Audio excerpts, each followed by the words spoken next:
नमस्तेऽस्तु महामाये श्रीपीठे सुरपूजिते शङ्खचक्र गदाहस्ते महालक्ष्मी नमोऽस्तुते। नमस्ते गरुडारूढे कोलासुरभयङ्करी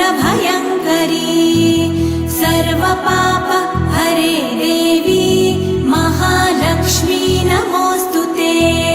महादेव्यै च विद्महे विष्णुपत्न्यै च धीमहि तन्नो लक्ष्मी प्रचोदयात्।